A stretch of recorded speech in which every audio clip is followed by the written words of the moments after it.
nongeye kubasuhuza bantu bakunzi ba Chef B Alex, nongeye kubasuhuza cyane, muhawe ikaze. Uyu munsi rero tugiye kuganira ku kamaro k'igitunguru. Ese igitunguru kidufasha iki, cyangwa se igitunguru ni iki cyongera mu mubiri?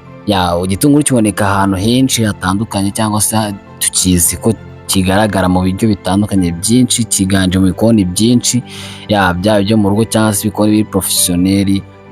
Even igitunguru nyine turanabyihingira bamwe na bamwe, ariko mu by'ukuri se wabuze ubuzima, cyangwa se wabuze icyo igitunguru kikumariye mu buzima? Ese igitunguru kimaze iki mu buzima bwawe bwa buri munsi? Ese igitunguru niko ushaka kugifata, ushaka kugikonsoma? Turabizi neza ko hano hanze hari ibiryo dufata ariko mu buryo tutazi, ntibitugire akamaro byagakwiye kutugirira, kubera ko twabifashe mu buryo tutazi. Uyu munsi rero tugiye kurana hamwe, ese niko utafata igitunguru, kandi tunarebane hamwe ese ni akahe kamaro igitunguru gifite ku buzima bwacu. Uyu munsi rero mbahaye ikaze nanone hano kuri Chef B Alex. Niba uri mushyashya, reba ahantu hasi handitse subscribe, kandi subscribe na like ikiganiro gikunda, unagisangize inshuti zawe. Reka rero turebe akamaro ka mbere ese igitunguru gifite mu buzima bwacu. Igitunguru ngo gifite akamaro ka mbere ko kurinda umutima, kuko igitunguru gifitemo kostrombi. Igitunguru gifite kostrombi ifasha kuba yayungurura amaraso, ifasha kuba yatuma amaraso akomeza gutembera neza mu mubiri wawe, bikaba byakurinda indwara y'umutima. Akandi kamaro ka kabiri rero, igitunguru ngo kiba gikungahaye ku kintu nakitwa ngo gikipinga ubudahangarwa mu mubiri. Igitunguru gikipinga ubudahangarwa mu mubiri, mu bintu utaruzi neza ko kuko igitunguru kiba cyakora. Igitunguru kiba cyakipinga, kiba cyakongerera abasirikare bawe imbaraga, yaba abasirikare b'umubiri imbaraga. Ubwo ngo igitunguru impamvu cyongera abasirikare cyangwa se cyongera ubudahangarwa mu mubiri, kigiramo vitamine nyinshi cyane, ya vitamine C nyinshi. Iyo ufitemo vitamine C nyinshi, uba ufite n'ubudahangarwa buri hejuru, kuko gifasha no kuba cyanavura ziriya ndwara zoroheje nka gripe, inkorora. Urabizi ko gripe nyine uyirwara mu bintu byoroheje, umuntu akwanduje cyangwa se inkorora bitewe n'uko abasirikare bawe bari wike, ukaba wagira ute, ukaba wahita wandura byihuse. Rero igitunguru iyo ugifata buri munsi nk'uko ngiye bikubwira ukuntu wagifata, birakorohera cyangwa se biragorana ko wakarwara gripe mu bintu byoroshye cyangwa inkorora mu bintu byoroshye. Ikintu cya gatatu igitunguru gifitemo iyo bita antioxidant nka quercetin. Ubundi iyo quercetin rero igufasha kuba yakurinda kanseri, ifasha kuba yakurinda kanseri, cyangwa se ikagufasha kuba yagabanyamo icyo bita kubabuka mu mubiri mo indani, ku mubiri wawe ushobora kuba wababuka, akaba ibyo wenda bitera na kanseri.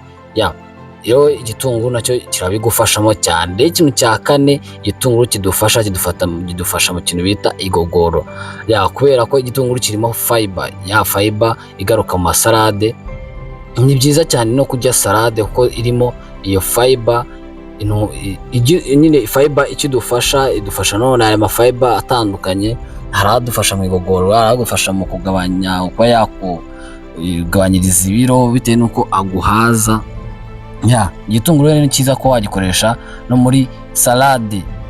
Igitunguru akandi kamaro kandi ndetse gifite akamaro n'abashaka kuba bagabanya ibiro. Rwose igitunguru wakifashisha mu kugabanya ibiro, ko gifitemo icyo bita calories nkeya. Hari abantu rero baba bumva ese nagabanya ibiro gute, ese nakora gute kugira ngo ngabanye ibiro? Nabikubwiye udafashe imbuto nkuko nazikubwiye, ziriya mbuto 10 nakubwiye muri video y'ubwashe, ndaza kubashyira ku musozo muraza kuyibona.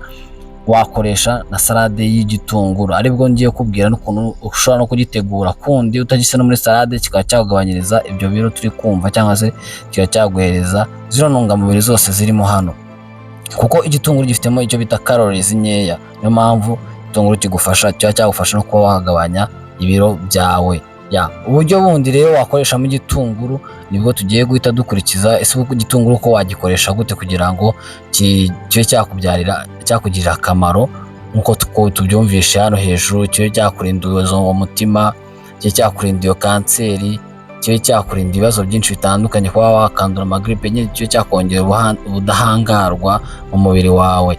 Ese ni iki kintu umuntu ashobora kuba yakora cyangwa se gishobora kuba wagikoresha?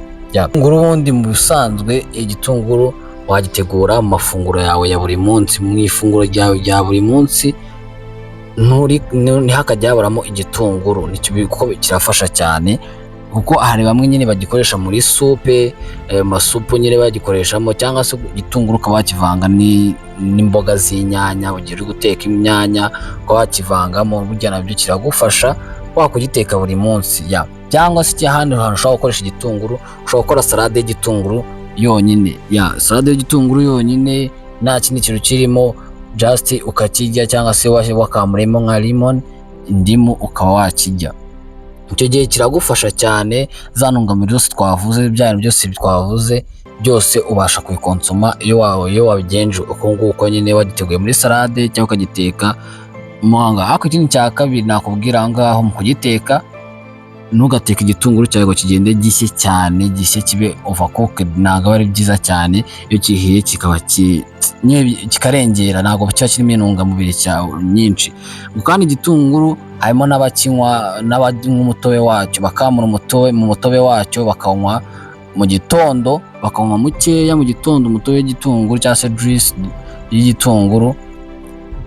Irabafasha mu cyo bita nk'igogora, nyine kuba urumva ujya umeze neza, ibyo birumanuke bimeze neza, uri wumva ushaka kurya, bikagufasha nyine muri kwa mutobe wacyo. Ariko ikindi nanone ndashimabwira n'ikindi kibi cy'igitunguru, mu kuba wakirya nka mu gitondo wenda ufite nk'ahantu ugiye, cyangwa se njye nagushishikariza ko wajya ukinywa nka nimugoroba, cyangwa se mu gitondo, ariko ugahita wiborosa, kuko nyine kiba kirimo umuhumuro, ntabwo umuhumuro wacyo nyine urapika cyane, cyangwa se harimo benshi batawukunda. Iki ni igitunguru cyagufasha rero. Igitunguru wagikoresha harimo n'abakoresha umutobe wacyo mu kuba bakuza imisatsi yabo, mu kuba bakoza imisatsi yabo, cyangwa se kuba basukura uruhu rwabo. Urabona nyine mu maso hagiye ufitemo ibintu bitari byiza, cyangwa se n'imisatsi yawe idakura, ushobora kuba wakoresha igitunguru. Igitunguru gifite imimaro myinshi, cyangwa se kuba wasukura imisatsi yawe gifite imimaro myinshi. Rero tubonye utumaro ukuntu wakoresha igitunguru. Ese igitunguru ubwo ni we bwoko bwiza bw'igitunguru umuntu yakoresha. Rero abahanga mu bavumbuye bino bintu ndi kubabwira, bavuze ko igitunguru tujya tugitandukanya, ugasanga igitunguru cy'umutuku ngo turagiteka, ngo cy'umweru ngo turagikoramo salade, ugasanga nyine biraducanga. Igitunguru cy'umutuku ubundi abahanga uko bavuze ko igitunguru cy'umutuku cyakwiye kuba ariko cyo gikora salade, kuko kiba kiryoshye kandi kiba kirimo n'izo ntungamubiri ziri hejuru. Igitunguru cy'umweru akaba aricyo kinatekwa, kuko niyo unatetse igitunguru cy'umweru ntabwo gihindura ibara. Ari ibintu ugiye kubika, wenda n'urugero ugiye guteka ibiryo byinganjemo igitunguru cyane, ari ibintu ugiye kubika ugatekesha igitunguru cy'umutuku, ni ukuvuga igitunguru cy'umutuku hagiye ukuntu nyine washyize muri firigo gishobora kuba cyahindura ibara. Ariko iyo utekesheje nyine cya gitunguru cy'umweru gikomeza kiri fresh, kimeze fresh neza. Kandi ariko byose birakora, kandi byose bifite akamaro kamwe. Ushatse wajya ubikonsoma biri muri salade cyane cyane, ukanabiteka ariko no muri salade ukabishyiramo. Ngaho rero nguko ubonye uburyo ki igitunguru gifitemo akamaro, ubonye se igitunguru uko wagikoresha, ubonye ko icyo cyakurinda wari usanzwe ukirya ariko utazi neza exact akamaro k'igitunguru. Niba rero wakunze iyi video, kora like, subscribe kandi na sharing, kugira ngo tujye dukomeza kuba tubane mu mavideo y'ubutaha na bagenzi bawe, baze komeze tubane kandi twagure n'umuryango wa Chef BRX. Thank you so much, mwakoze kubana nanjye. Ciao, ikiganiro nakagaruka, mwebwe mwege muba hafi cyane. Thank you, ndabakunda cyane.